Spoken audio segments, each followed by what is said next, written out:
Et bonjour. Bonjour. Bienvenue pour cette nouvelle vidéo de l'actu ludique de votre boutique Jeux Barjo à Bordeaux. Ici présent Ben, le retour. J'allais dire Pierre, je sais pas, ça doit être les cheveux. Pierre du coup derrière la caméra et Romain. moi-même. Exactement. L'autre habituel que l'on retrouve. Oh là là, tu dis presque pareil que la première prise qu'on a foirée. Secret professionnel. On n'a rien foiré. Bah c'est vrai. Nous on a reçu plein de Nous nouveautés. foirer des trucs de toute façon jamais. Du coup on a reçu pas mal de nouveautés encore, hein, ça n'arrête point. Ouais, jamais. Petite mère, enfin arrivée à bon port, je l'ai refaite. Bref, ça m'a complètement mis dans le blabla. Vas-y, commence. Bah, Allez, on vous présente je tout commence pour changer par Infiltrate. Petit jeu coopératif de déduction où vous allez devoir identifier des traîtres. Les traîtres, ce sont des cartes qu'on va avoir devant nous qui comportent des couleurs et des valeurs. Et donc on va essayer d'identifier les traîtres que les autres alliés ont devant nous, tout en donnant les informations du traître que l'on a nous récupéré. Comment ça va se passer? Vous allez voir ici, du coup, chaque joueur va avoir, aura, à un moment donné de la partie, des traîtres devant lui. Donc ces traîtres, comme je disais, valeurs et couleurs. Je dois transmettre l'info aux autres.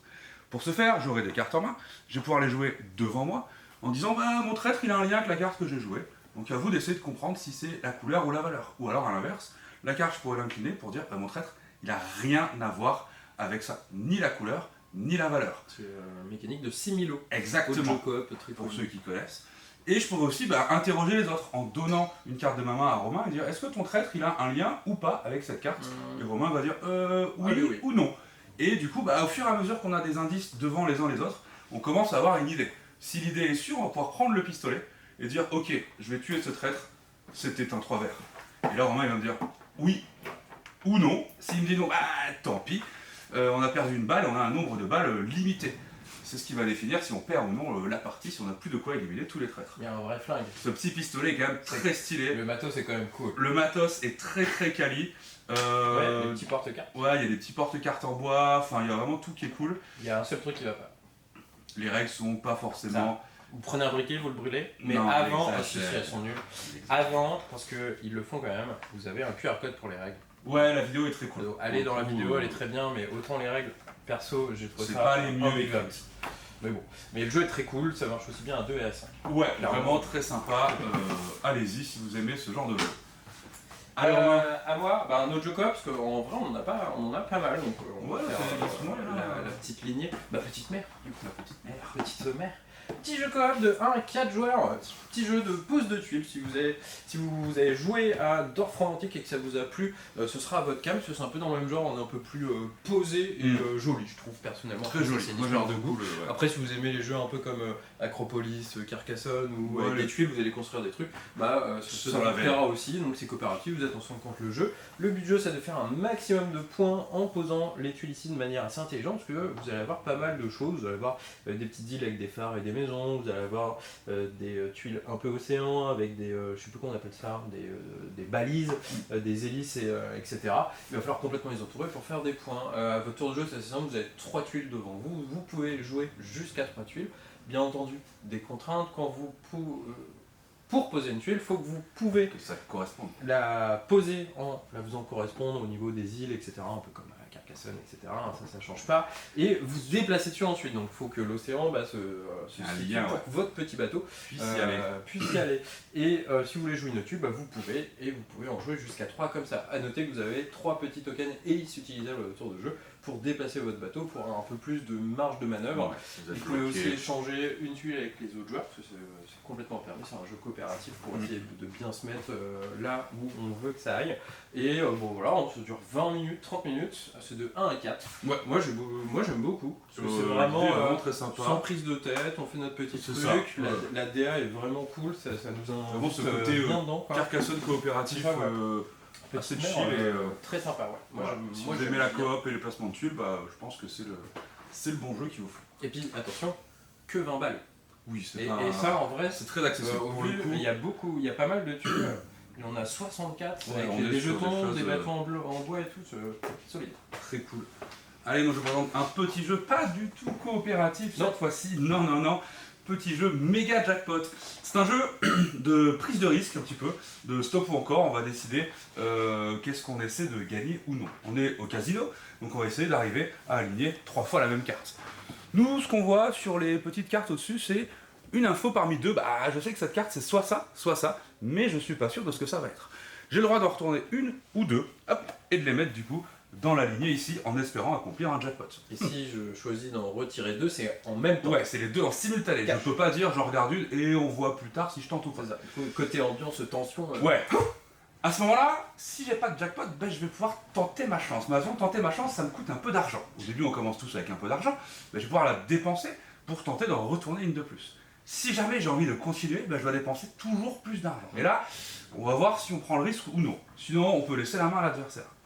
Après, si je fais un jackpot, bon là c'est cool. Imaginons que j'ai 3 fois la même carte, ben, je peux les prendre, les banquer, ça me fait des pièces et des points en fin de partie. Ou alors, je peux tenter le méga jackpot. Et là, ces cartes-là, pareil, je les mets dans la petite machination. Et je tente, il y a 4 grandes tuiles, je tente d'en retourner une. Sur les 4, il y en a 3 qui font rien. Et il y en a une par contre qui est le méga jackpot. Ça vous fait, ça double votre mise, un truc comme ça. Non, tu récupères tout l'argent qui a que été les gens ont remis, c'est ça, exactement, pour retenter de jouer. dans une des deux boîtes. Parce qu'il y a 2 petites boîtes dans lesquelles on jette notre argent. Et donc là, bah, c'est carrément, tu récupères un peu tout. Donc cette prise de risque de, est-ce que j'ai envie de retenter? Est-ce que derrière, il y a un truc cool pour l'adversaire? Sachant qu'il y a des cartes, c'est bah, les jokers, les 3-7. Hein. Quand on les a, là, c'est carrément, on peut tenter le... C'est méga jackpot ou c'est le super méga? Je sais plus, mais le très gros jackpot, c'est-à-dire de tenter de choper le... Non, c'est le méga jackpot. La petite tuile génie, donc gagner encore plus de sous. Enfin, Alors, voilà. tu gagnes instantanément. Ah, j'ai victoire immédiate. Si tu fais les 3-7, que tu payes tes 3-7 pour faire tenter le jackpot en révélant une tuile, et si tu le fais, bam, victoire immédiate, parce que bah, les 3-7 avec tous. Ouais. Avec le petit jackpot derrière, tu te mets bien. C'est fini. De base. Voilà, petit jeu prise de risque, on va essayer de laisser à l'autre le truc de vas-y, tente le ce tour-ci, il a l'air un peu nul, ou j'ai envie de payer pour tenter le truc. Vraiment funky. Et en vrai, il y a de la chance, hein, forcément. Oui. Mais il y a quand même un peu de réflexion. Bah ouais, On s'est retrouvé sur des tours à trouver une carte, on s'est dit j'ai pas d'option, mais si je paye pour me donner plus On joue avec les probas, ça foire l'autre joueur. Et du coup, c'est vraiment final, sympa. il y a vraiment cool. Ouais, j'ai été étonné de ce petit côté réflexion qui apparaît dans le jeu. En plus du côté fun, du vraiment très fun, etc. Ouais, pour le coup, on est là-dedans. Nous, on a bien aimé. Bah, on va passer à un petit jeu un peu dans ce genre-là, un poil plus au-dessus en termes de règles, même si c'est pas non plus des années-lumière. 99% pur. Alors pour ceux qui connaissent la série, normalement, ça devrait vous titiller les petits souvenirs. Breaking Bad, tellement bonne, vous l'avez pas vu, vous pouvez y aller, c'est très cool. Ouais. Du coup, bah, c'est un jeu dans cet univers-là, mais sans la licence, hein, parce que les licences ça coûte cher, donc on s'est un peu après approché. C'est ça. Le but du jeu, c'est de faire un maximum de points, sachant qu'en début de partie, vous allez recevoir une carte rôle entre guillemets, parce que je vais dire entre guillemets, parce que votre rôle, c'est pas un jeu d'identité secrète non plus. Il n'y a pas à deviner. Enfin, on va essayer de deviner, mais en fait, à la fin de la partie, vous pouvez changer de camp. En fonction des cartes que vous avez réussi à avoir. Sauf que si vous changez de camp, les deux camps à savoir, bah, c'est forcément les producteurs, les chimistes, quoi, et la DEA, les flics, les stupes, quoi, chez nous. Ouais. Vous pouvez changer de camp, mais si vous changez de camp, vous n'avez pas le bonus si vous étiez resté dans le même camp de base que vous avez au début. C'est juste ça, il n'y a pas de rôle secret, il n'y a pas de bluff. Pas de perles. C'est un peu plus tactique que ça, donc c'est de 2 à 4 joueurs. À 2 joueurs ça doit fonctionner, mais je pense à 3-4 serait quand même vachement bien. Vous allez jouer avec des cartes, hein, vous allez avoir des cartes qui seront du truc là, parce que je sais pas si on a le droit de le dire dans la vidéo, donc du produit, vous allez trouver des cartes flics, les cartes grands patrons, les cartes scientifiques, les cartes trucs, bidules, chouettes, et j'en passe. Vous allez faire plusieurs manches, chaque manche il y a un draft, donc vous avez tous des cartes en main, vous en prenez une, vous passez le reste au voisin, et on recommence. Et ensuite vous avez une étape de les cartes que j'ai draftées, il va falloir que je fasse un choix. Soit je les joue dans ma zone de score, donc là je vais mettre les cartes qui me font des points, sachant qu'en fonction de votre équipe, de votre alignement, c'est mieux, c'est alignement, il y a certaines cartes que vous vont faire gagner, d'autres moins. Vous allez pouvoir jouer des cartes pour leur effet, donc ça va être des cartes pour voler des cartes aux autres, les défauts, etc. Donc il y a un petit aspect Texat, quoi, c'est un jeu un peu méchant. Complètement. Pas être mauvais joueur. Et ensuite on recommence une nouvelle manche et ainsi de suite. À la fin de la partie, celui qui a le plus de points l'emporte. Voilà, c'est assez simple, mais assez cool. L'univers est bien retranscrit, parce que vous avez des petits clins d'œil au niveau des pouvoirs des personnages. Des clins d'œil, il y a une kleptomane qui rappelle la femme de Hank, par exemple, dans la série. Enfin, c'est vraiment très cool. Après, si vous ne connaissez pas la série, c'est pas grave, ça marchera aussi bien que ça. Juste que les façons de marquer les points sont un peu en lien, mais c'est ça. Si vous aimez les petits jeux de cartes simples, malins et méchants, c'est vraiment très sympa. Qu'est-ce qu'on a là? Moi, je vais présenter le petit Heroes ici, donc dans la gamme des jeux Zacatrus. Ils avaient fait un jeu Lovecraft Z de mémoire. C'est ça. Et donc les aventures. Donc vous allez retrouver un petit jeu solo ou coopératif. Dans lequel ici, plus du tout l'univers Lovecraft, ici on est dans de l'heroic fantasy assez classique, hein.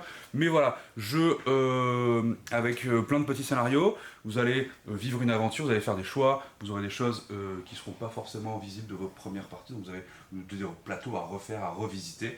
Vraiment un petit peu jeu dont vous êtes le héros, le premier était très cool, celui-là il n'y a aucune raison qu'il ne le soit pas, voilà, on a juste l'univers qui change, mais le premier était vraiment bien fichu, donc a priori si vous aimez l'heroic fantasy, allez-y, c'est le premier était très bien. C'est très bien. Hâte de tester celui-là. Ouais.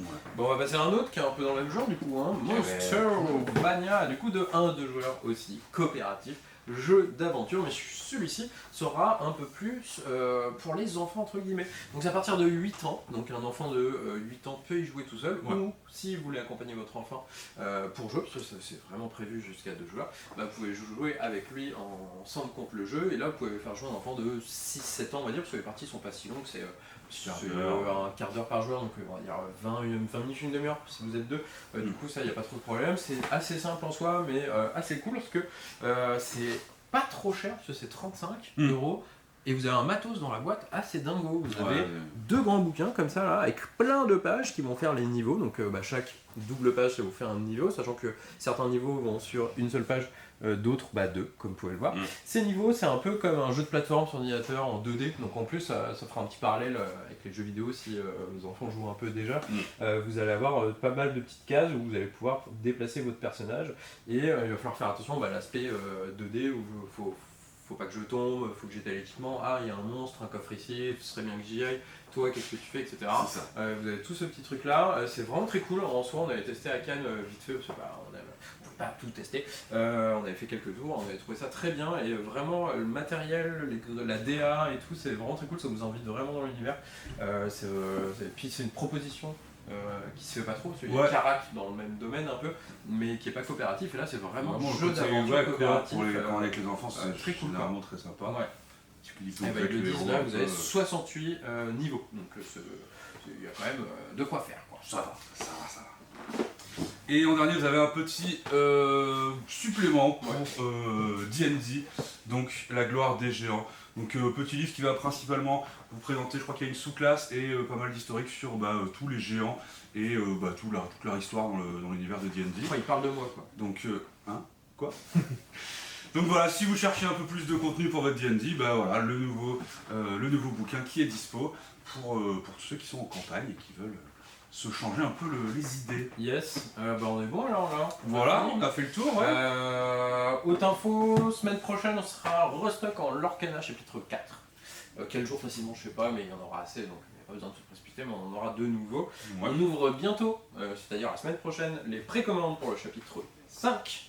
Du coup, si vous voulez du Lorcana, restez à l'affût sur nos réseaux sociaux. Voilà, c'est tout. Des bisous, bonne semaine à vous.